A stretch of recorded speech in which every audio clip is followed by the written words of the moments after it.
Hello and welcome to Module 2 of Martial Arts.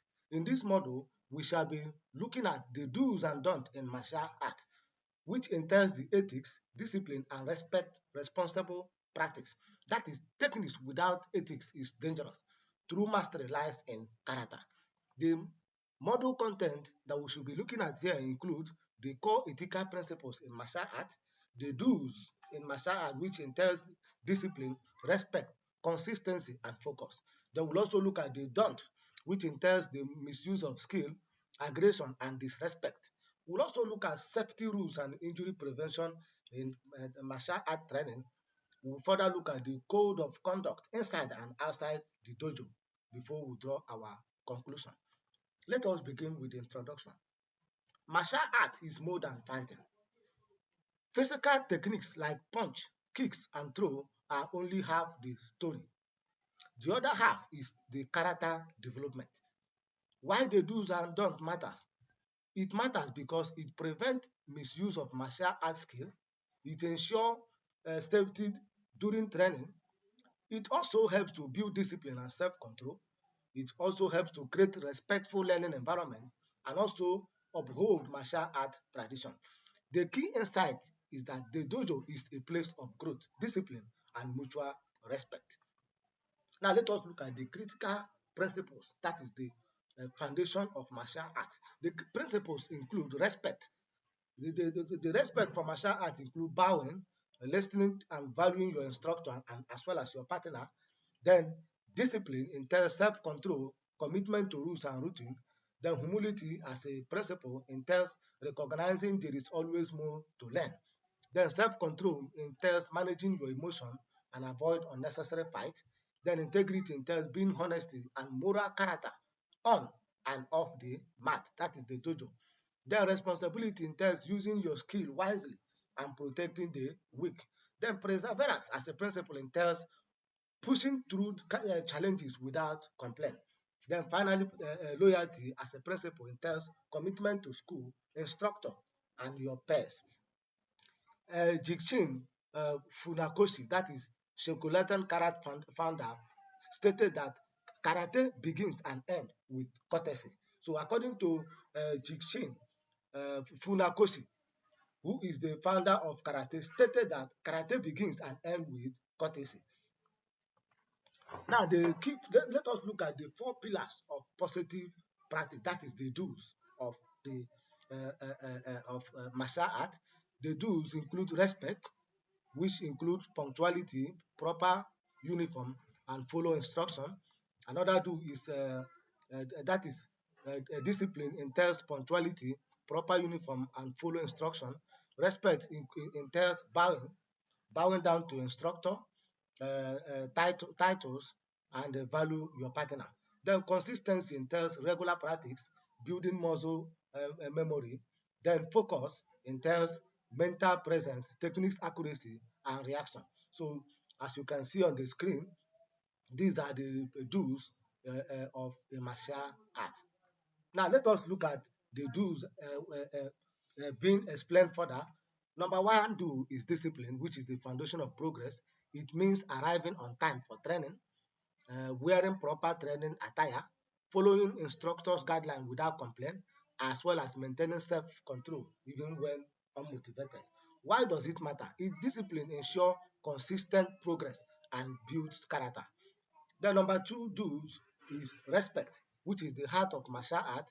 It involves, that is, it is demonstrated through bowing when entering and exiting the dojo, addressing instructor as sensei, sufu, or proper title.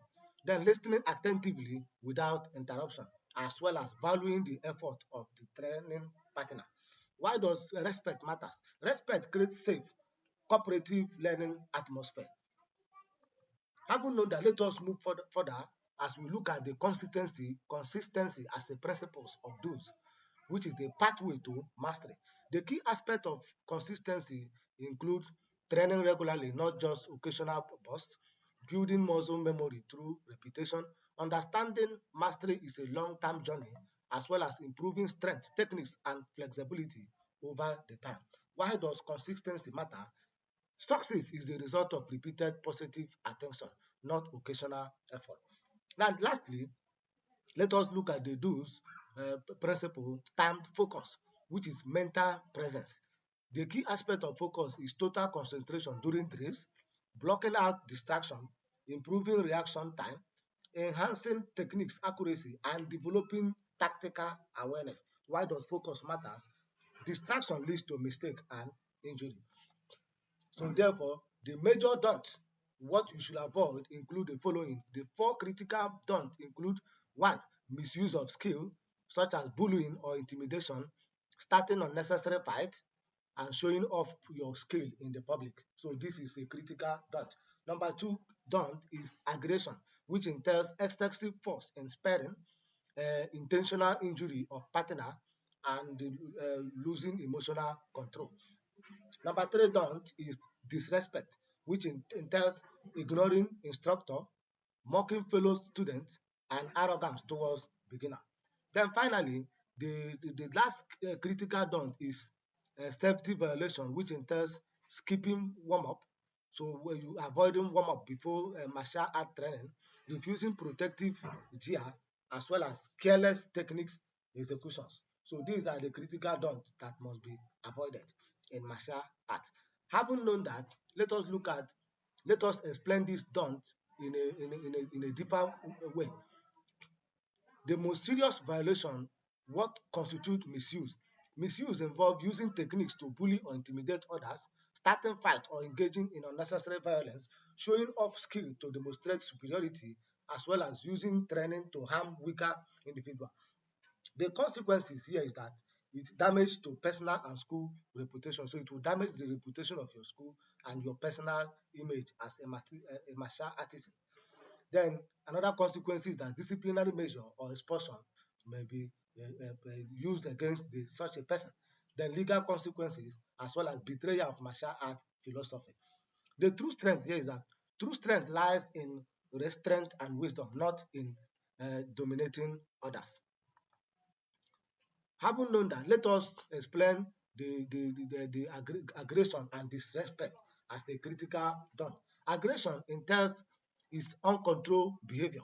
Forms of aggression could be using excessive force during sparring, ignoring safety instruction, attempting to injure your partner intentionally, and losing emotional control. The impacts include: it creates dangerous training environment, increase injury risk, and destroy cooperation and trust. Now let us look at disrespect as a critical don't, which is undermining the foundation. Forms of disrespect include talking while instructor speaks, arriving late without valid reason, ignoring or disobeying instruction, mocking or humiliating fellow students, as well as arrogance towards lower rank. The impact is that it damages cooperative learning environment, it destroys mutual trust, and also violates the core martial art value. Now let us look at the safety rules, that is injury prevention uh, rule. Then number one safety rule is proper warm-up and stretching. So you have to take 10 to 15 minutes time to do proper warm-up, which will increase blood circulation, improve your flexibility, and reduces muscle strength risk. Number two is protective equipment. So the use of protective equipment helps to prevent injuries, such as mouth guards, that is use of mouth guard like teeth and jaw, hand gloves and wraps, shin guard, head gear, and chest protector. So the use of this equipment helps to prevent injury. Number three is control sparring, which entails follow instructor's supervision, use control force. You don't punch to wound somebody. You have to use your force in a controlled manner, respect training partner, and stop immediately when signal. So when your instructor says stop, you should stop.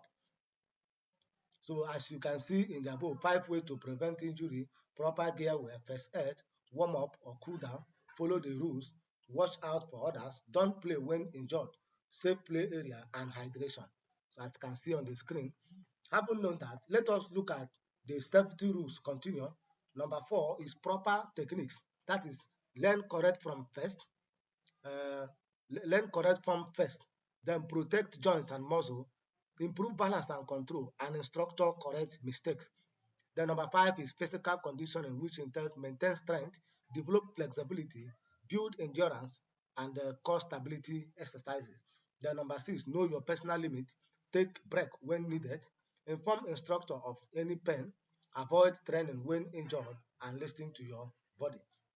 Then number 7, the last, safe environment, clean, well-maintained dojo, no obstacle or hazard in the environment, then proper training mat. So these are ways to prevent injuries. Having known that, let us look at the critical self-practice. That is what you should do in order to ensure self-practice. Then number 1 is tapping out. That is submission act. Signal to surrender immediately when caught in a joint lock or choke. So when you are choked or caught in a joint lock, you have to raise your hand to signal your instructor. Then partner must release immediately. Then prevent serious joint and ligament damages.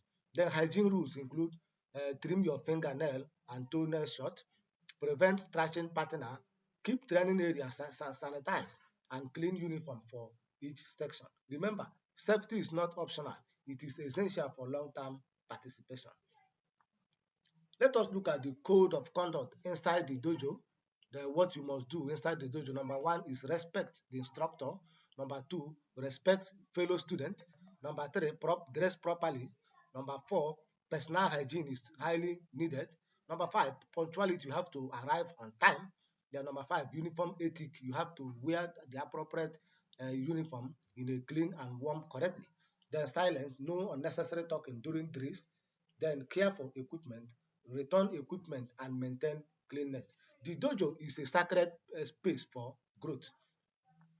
Now let us look at code of conduct outside the dojo, that is outside the training environment. A true martial art is known by their behavior of the mat. So the key principle outside the dojo include responsible use of your skill, or only use skill for self-defense or protecting others. You don't go there and display your skill unnecessarily because you have the skill. Avoid violence. Use de-escalation and prevent conflict. Then good character is also needed, like honesty, kindness, and humility in daily life.